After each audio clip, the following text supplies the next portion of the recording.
오늘 디모데전서 4장 14절에 디모데에게 바울이 이렇게 이야기합니다. 네 속에 뭐가 있는지 아느냐? 왜 이렇게 이야기할까요? 네 속에 있는 은사, 곧 장로의 회에서 안수받을 때에 받았던 은사, 예언을 통해서 받았던 그 은사, 네 안에 있다는 거예요. 놀랍지 않습니까? 디모데가 지금 어떤 마음일까요? 디모데가 지금 목양하는 곳이 에베소 교회. 전통과 역사와 실력과 명성이 자자한 그 에베소 교회에 디모데가 목회자로, 사도 바울의 뒤를 이어서 목회자로 서 있습니다. 그랬더니 사람들이 한마디씩 두마디씩 했다는 거예요. 그래서 사도 바울이 너의 연소함을 업신여기지 못하게 하고 라고 지난주에 이야기했잖아요. 즉 디모데는 어떤 느낌일까요? 내가 사도 바울이 그렇게 많이 양육했고 그 위대한 그분 뒤를 이어서 내가 잘 해낼 수 있을까? 생각보다 잘 해내다가 어려움에 봉착하고 있는 겁니다. 디모데가. 여러분은 어때요? 여러분은 지금 여러분의 자리가 아주 멋들어지게 열매가 맺어지고 있습니까? 때로는 우리 모두는 아빠로서, 남편으로서, 아내로서, 며느리와 자식으로서 우리 모두는 그 자리를 유지하고 지켜내고 열매를 맺기 위해서 애를 쓰는데 가끔씩은 잘 됩니다. 잘 될 때는 어때요?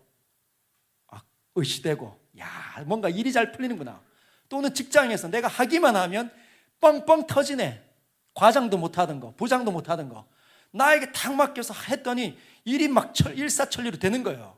막 여러 가지 사업을 따내고 업적을 사람들이 막 칭찬해 주기 시작합니다. 그럴 때 우리의 마음은 어떻습니까? 너무 행복하고 즐겁지만, 그러나 일이 꼬이기 시작하면 굉장히 어렵다는 거예요. 여러분, 어머니 역할 쉽습니까? 제가 가끔씩 언어가 약간 잘못 사용할 때가 있는데, 눈에 넣어도 아깝지 않은 애나 눈에 넣어도 아프지 않는, 그럼 눈에 넣는데 안 아파. 왜 그렇습니까? 너무 좋아하니까. 내 사랑하는 아이가 내 품을 통해서 낳았습니다. 어머니들이 얼마나 그게 귀하게 여길까요? 자기를 닮았고 꼼지락거리는 10개의 손가락과 발가락, 두 눈, 말할 때 떠듬떠듬거리는 걸 엄마, 빠빠 이러면 얼마나 행복한지 모릅니다. 그런데 이 아이가 말 잘하면서부터, 잘 걸어가면서부터 떼를 쓰기 시작하면, 아무것도 아닌 거로 길바닥에 눕고 막 떼 쓰기 시작하면 감당하기가 어려운 거죠. 그때부터 힘겨움이 막 찾아옵니다. 그런데 학교 들어가서 아이들이 세상의 이론과 가치관에 물들기 시작하면서 하나님의 사람으로서 세상을 판단해야 되는데 세상의 학문을 얻더니 갑자기 하나님을 판단하고 아빠를 판단하고 엄마를 판단하고, 그리고 점점 엄마와 아빠는 나랑 안 맞아. 세대 차이가 나. 이런 말을 하면 여러분 어떤 마음이 듭니까? 그 전에 참 잘했던 이 일이 꼬이기 시작하면 너무 쉽지 않은 일이 일어난다는 거예요. 그럴 때마다 우리 안에 느껴지는 건 역부족이다. 내가 과연 이 아이를 대학 갈 때까지 아니면 시집장가 보낼 때까지 할 수 있을까? 이런 불안함과 어려움에 봉착하지 않습니까? 그러면 눈물도 나고 고통스럽고 남편한테 뭐라고 잔소리도 하고 왜 안 도와주냐, 이런 것들이 어려움 속에서 나타날 수 있는 현상들이라는 거죠. 디모데도 마찬가지로 교회를 섬기고 있는데 뭔가 잘 되는 것 같다가 뭔가 하나 일이 탁 꼬이면 어떤 마음이 듭니까? 목회자랄지라도 나는 과연 이곳에 부름받은 거 맞나? 내가 과연 이 사도 바울 뒤를 위해서 할 수 있을까? 절망감이 찾아오는 거죠. 그래서 사도 바울이 그에게 편지를 할 때 이렇게 한 겁니다. 네 속에 있는 은사, 선물이 주어졌다는 거예요. 목회자에게 선물이 주어졌습니다. 어떤 선물이 주어졌을까요? 장로의 회에서 안수받을 때 너에게 주어진 예언을 통해서 받은 그 은사, 선물이 있다. 여러분, 신기하게도 목사가 되고 나서 활동을 하려고 하니까 예전에 강도사, 또는 전도사들부터 강도사까지 배워가지고 열심히 공부했는데 막상 신학을 통해서 목사 안수를 받고 사역지로 들어가려고 하니까 뭘 해낼지 너무너무 두렵습니다. 그런데 그렇게 부목사를 통해서 얻었다 하더라도 담임이 되면 해야 할 일이 얼마나 많은지 모릅니다. 사실은 부교육자 있을 때 꿈이 뭡니까? 담임 목사 되는 거. 나도 빨리 담임 목사 왔으면 좋겠다. 나도 내 꿈을 펼쳤으면 좋겠다 하는데 막상 담임이 되고 나면 해야 할 일이 얼마나 많은지 몰라요. 책임감도 훨씬 늡니다. 그러면 사람 한 명 얻는 거, 하나의 일을 추진하는 거, 이런 것들이 얼마나 어려운지 몰라요. 그럴 때마다 흔들리고 좌절하고 엎드릴 때 꼭 목회자들에게 기억해야 되는 게 뭐냐면 은사가 주어졌다 있는 사실을 꼭 기억해야 합니다. 왜? 하나님께서 대리라져 주신 거니까. 여러분, 우리가 목회자를 세울 때 한 사람을 청빙해서 담임 목사로 줄 때 그를 가리켜 뭐라고 부릅니까? 위임 목사라고 부릅니다. 위임. 그렇죠. 성도들의 손을 통해서 그 사람을 청빙을 하고 공동체 전체가 받습니다. 그리고 위임식을 거행을 합니다. 그게 무슨 뜻일까요? 위임 목사. 여러분, 위임 목사가 무슨 뜻일까요? 여러분, 혹시 위임장을 써본 적 있습니까? 위임장. 뭔가 할 때 대리로 보낼 때 이 사람에게 내가 위임장을 써주는 거예요. 그럼 그 위임장을 받은 사람은 동사무소에 가가지고 뭔가 일을 처리할 때 위임장을 써준 사람, 그 권위를 갖고 가게 됩니다. 여러분들이 교회의 대표로 이 사람을 위임을 세울 때 하나님께서는 그를 대리자로 보내주시는 거죠. 네, 원래는 교회의 머리 대신 주님이 양육을 하셔야 됩니다. 목회를 하셔야 돼요. 가르치셔야 합니다. 그러나 하나님께서는 위임 대리자를 보내시는, 그게 뭐냐? 우리 계시록에 있는 7별. 7별은 7교회의 사자들, 주님께서 세운 메신저들이라는 거죠. 그 사람들은 하나님의 대리자로 보냄을 받습니다. 그런데 대리자로 갔는데 문제는 어떤 사람은 기도를 너무 잘하고, 어떤 사람은 설교를 너무 잘하고, 어떤 사람은 성품이 너무 좋고, 어떤 사람들은 전도를 잘하고, 다 각각의 재능들이 다르다는 거예요. 근데 어떤 일에 봉착해서 전도를 잘하는 사람은 설교를 잘 못할 때 설교를 통해 뭘 피드백 받습니까? 어려운 피드백 받으면 절망감이 찾아오는 거죠. 어떤 사람은 기도를, 어떤 사람들은 성품이 안 좋아. 그럼 여러분, 사람이 보냄을 받는데 그 하나님께서 그 교회를 향하여 보낼 때는 완벽한 사람을 보내는 게 아닙니다. 왜? 이 땅에는 다 죄인들이기 때문에 완벽한 사람은 없어요. 완벽은 누구만 있습니까? 하나님께만 있다는 거예요. 하나님께만. 교회가 완벽한 교회가 있습니까? 완벽한 교회는 없습니다. 대부분의 전부 다 뭔가 한계가 있는 교회들이 많아요. 우리가 보는 것처럼. 어떤 교회는 양육을 너무 잘하는 교회가 있고, 어떤 교회는 전도를 너무 잘하는 데 있고, 어떤 교회는 봉사에 탁월한 교회가 있습니다. 어떤 교회는 선교를 너무 잘하는 교회가 있어요. 그러나 각각 전부 다 모든 것들을 잘하는 교회는 흔하지 않다는 거예요. 대한민국에 큰 메이저 교회 같은 거기나 수많은 어떤 사람들이 모여있기 때문에 뭐 선교도 잘하고 전도도 잘하고 봉사도 잘하고 교육도 잘하는 것처럼 보이지만 생각으로 안에 들어가 보면, 제가 가봤지 않습니까? 구멍이 많다. 큰 교회가 되면 우리는 그 안에는 모든 것들이 탁월할 거라고 생각하지만 그렇지 않습니다. 왜? 큰 교회가 되면 수많은 전국 방방 곳곳에서 신앙생활했던 사람들이 한꺼번에 그쪽으로 가 있어요.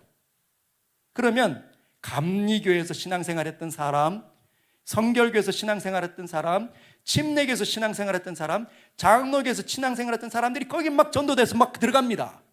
그리고 난 다음에 장로교 안에서도 기도원파가 있고 양육파가, 성경공부파가, 이런 쪽으로 했던 사람이 다 달라가지고 신앙 색깔이 굉장히, 막상 보면은 굉장히 이 사람 강하고 저 사람 성향이 강해요. 교회도 각각의 특징을 갖고 있는 사람들이 있는 것처럼 목회자도 마찬가지입니다. 그래서 그럴 때마다 목회자들이 뭘 느끼냐? 자신의 무능함을 느끼고, 또는 영적인 침체에 들어갈 수 있다는 거죠. 그때 기억해야 되는 게 뭐냐? 네가 장로에서 받을 때 하나님께서 예비한 그 은사가 너에게 주어졌다라는 것입니다. 하나님을 신뢰하고 하나님을 믿고 하나님을 의지하고 나아가라는 거죠. 지금 바울이 그 얘기를 하고 있습니다.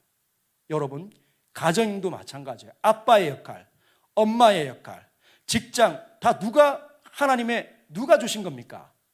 하나님께서. 세상 사람들은 우연히 되었다 말하지만 우리는 뭐라고 얘기합니까?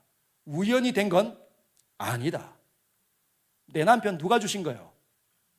하나님께서 주셨다. 시어머니 누가 주신 겁니까? 우리 시어머니 너무 힘들어 죽겠네. 이거는 안 됩니다.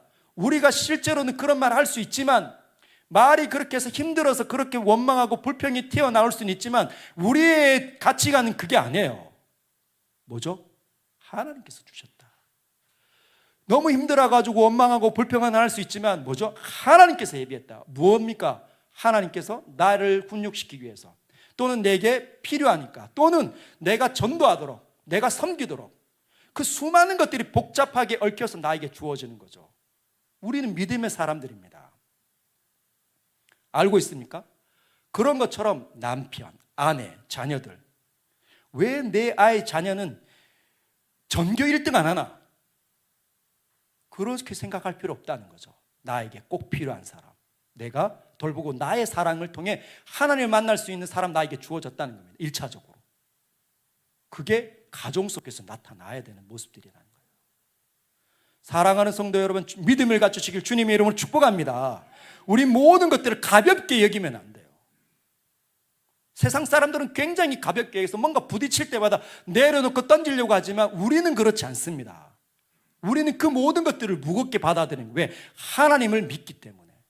하나님의 섭리와 하나님의 손에 의해서 나에게 주어졌다, 이렇게 얘기하는 겁니다. 여러분 꼭 그렇게 이야기하십시오. 누군가가 니 진짜 어떻게 그런 남편 만나가지고 이렇게 어려운 결혼 생활하냐, 그렇게 말하면 안 됩니다.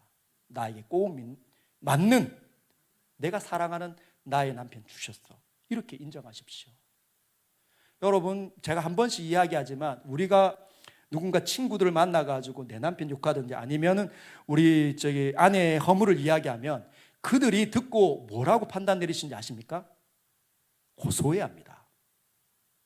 거기서 맞장구 추고 하지만 고소하다, 그렇게 볼 수도 있어요. 물론 다 그러는 건 아니겠지만 거기에 여러분 넘어가지 마십시오.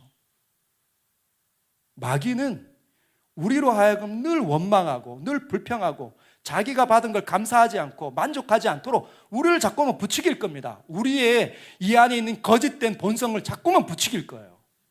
넘어가면 안 됩니다. 할렐루야. 넘어가지 맙시다.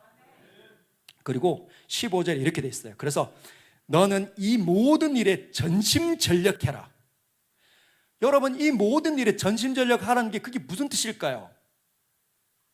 하나님께서 주신 가치관을 우리 안에 세워두도록, 그렇게 보도록, 모든 것들을 그렇게 해석하도록 전심전력하라는 겁니다. 그래서 너의 성숙함을 모든 사람에게 나타나게 하라. 사실은 이 본문을 너무 여러분들에게 전하고 싶지 않더라고요, 제가. 왜? 이 모든 일에 목회자니까, 주체 아닙니까? 이게 지금 다 디모데에게 한 거니까. 목회자인 네가 모든 일에 전심전력해서 너의 성숙함을 모든 사람에게 나타내라. 여러분, 얼마나 어려운 주제예요. 이거를 이야기를 해야 되나?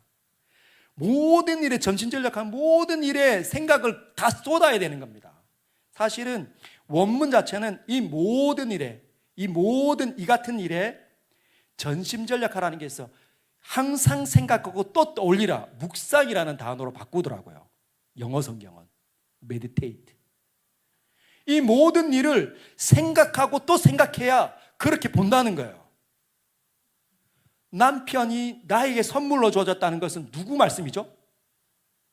하나님 말씀. 오늘 우리 마지막 찬양 불렀지 않습니까? 하나님 말씀에 두려워 떠는 자, 하나님 말씀에 생명을 가는 자. 왜 두려워 떱니까? 믿음이 없는 사람은 두려워 떨지 않습니다. 하나님을 모르는데 어떻게 두려움을 떨습니까? 그러나 하나님 말씀에 두려워 떠는 사람은 하나님이 보이는 사람, 하나님 믿는 사람 아닙니까? 신앙이 주어진 사람, 하나님 은혜가 전달된 사람, 그런 사람들만이 하나님 말씀을 두려워한다는 거예요. 거기에 그 사람들이 생명을 거는 거죠. 아무나 생명 걸지 않습니다. 여러분, 내 남편 누가 줬다고 성경은 이야기합니까? 하나님. 그런데 내 마음이 뭐라? 내 마음을 핥히는 내 남편, 내 아내, 뭐 어떤 이런 부분들이 엮여지면 불편한 거예요. 그런데 내 생각을 어떻게 하는 거예요? 멈추는 겁니다. 멈추는 거예요. 내가 자꾸만 바라보려고 하는 이 부정적인 견해를 멈추는 거죠. 뭘 보는 겁니까? 하나님의 시각으로 자꾸 보려고 메디테이트, 반복하고 연습해서 묵상할 때 그 시야가 갖춰질 때 그렇게 행동이 나온다는 거예요. 내 남편에게 하나님께서 이 사람 나에게 주셨구나. 이 사람 우리 교회 목사로 주셨구나. 이분 내 형제로 주셨구나. 여러분, 우리는 아무것도 아닌 거로 마음이 핥혀지거나 뭐 이렇게 같은 부서에서 또는 다른 부서에서 한 가지 일을 놓고 뭔가 할 때, 조율할 때 생각보다 조율이 안 돼요. 쉽지 않습니다. 관점이 다르니까. 부서가 추구하는 것들이 각각 다르면 그래서 조율하는 게 굉장히 어려운 거예요. 세상은 조율하다가 다 깨지죠. 교회는 조율을 해야 합니다. 불편해지고 힘들어져도 뭐 하는 거죠? 여전히 연합하려고 애를 써야 거기가 교회라고 성경은 이야기한다는 거죠. 근데 그 일을 누가 합니까? 하나님 관점으로 해석되는 사람만. 오늘 들었는데 까먹으면 못합니다. 오늘 들었는데 잊혀버리면 못하는 거예요. 오늘 들었는데 하나님 생각으로 저 장로님 나에게 주신 사람이구나. 자꾸 그렇게 되뇌이고 해서 그렇게 봐줘야 그 사람에게 다가가지지. 안 된다는 거죠. 사랑하는 성도 여러분, 이 모든 일에 전심전력하시길 주님의 이름으로 축복합니다. 그래야 연습하고 또 연습해야 달인이 되잖아요. 연습하고 연습해야 예배가 사모가 됩니다. 이제 막 예수 믿은 사람들이 예배를 사모할 수 있겠습니까?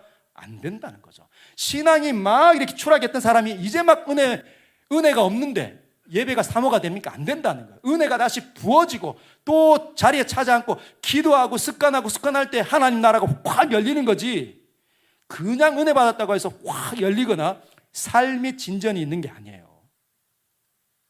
우리 모두는 알 겁니다. 막 은혜 받고 하나님의 뜻을 연구하고 목장에서 또는 성경 공부를 통해 막 부딪혔는데 결국은 집에 가면 못 해내는 거예요. 남편으로서, 아내로서 또는 엄마와 아빠로서 못합니다. 어떻게 하는 거죠? 연습하는 거죠. 다시 시도해보는 겁니다. 넘어져도 다시 일어나 다시 해보는 겁니다. 자꾸 해볼 때 어떻게 된다고요?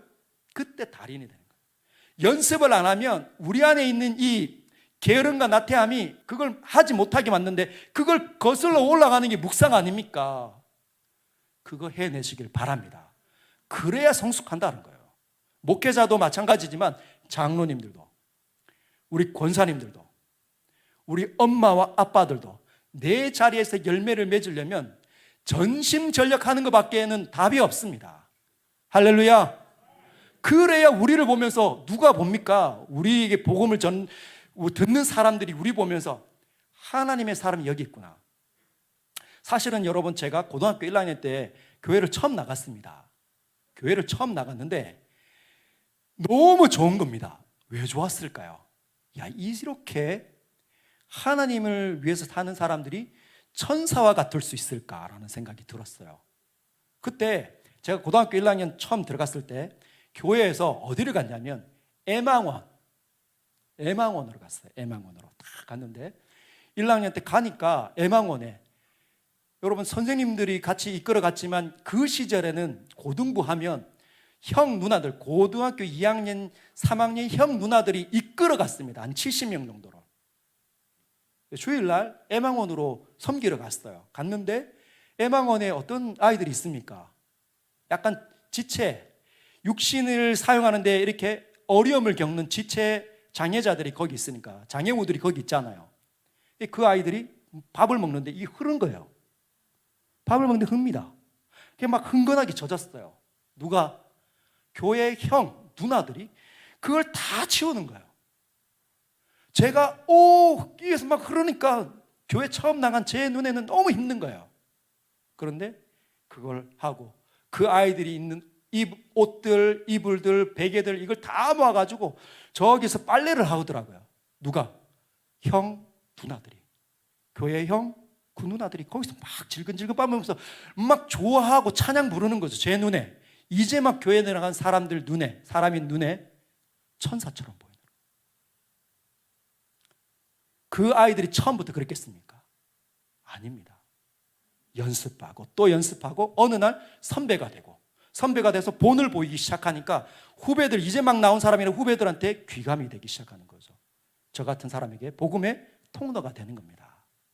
우리 모두가 전심전력하지 않으면 우리를 통해서 세상은 예수를 보지 못할 겁니다. 우리가 달라져야, 우리 말하는 거, 우리 생각하는 거, 우리의 표정이 달라지지 않으면, 하나님을 닮아있지 않으면 세상은 절대로 우리를 통해 하나님을 보지 못할 겁니다. 그러나 우리가 우리의 본성을 내려놓고, 그래, 하나님 있지, 하나님 말씀 있지, 하나님을 두려워하면서 말씀에 목숨 걸고 생명을 걸면서 교회를 섬기려고 할 때, 그때 우리를 볼 때 세상 사람들은 천사들을 보는 겁니다. 와, 술도 안 먹고 담배도 안 피고, 근데 너무 좋아 보이고, 가정에서 애를 쓰고, 어떻게 저렇게 나 아내를 위해서, 어떻게 저렇게 남편을 저렇게 섬기고 애를 쓸까? 이 땅에 희귀한 사람들이다 궁금해서 물었는데 예수 믿는 사람들이라는 거죠. 할렐루야. 오늘인가요? 어디 이제 지나가다 보니까 신천지들이 막 이렇게 나서가지고 이제는 공개적으로 뭔가 편말이나 이런 걸 걸고 공개적으로 뭐 전도하고 뭐 적고 하더라고요. 그들이 막 연기하지 않습니까? 사랑한다 어쩐다. 그런데 우리는 연기가 아니더라도 진실로 나와야 된다는 거예요. 그래야 복음이 그 신천지가 그 잃어버린 사람들을 데려가기 전에 우리를 통해서 알곡들이 하나님 나라 안으로 들어와야 합니다. 그렇죠? 밭은 휘어져 있는데, 여러분 한번 보십시오. 예수 믿는 사람들이 너무 희귀해졌습니다. 그만큼 밭은 예비된 사람들로 가득 찬데 누가? 일꾼들이 부족한 거예요. 일꾼들이 가서 뭐합니까? 밭을 그냥 이렇게 추수를 하우면 되는 거예요. 우리가 뭔가를 이 사람이 열매인가, 이 사람이 쭉쟁인가 이렇게 판단 내릴 필요 없습니다. 우리는 뭐 하는 거죠?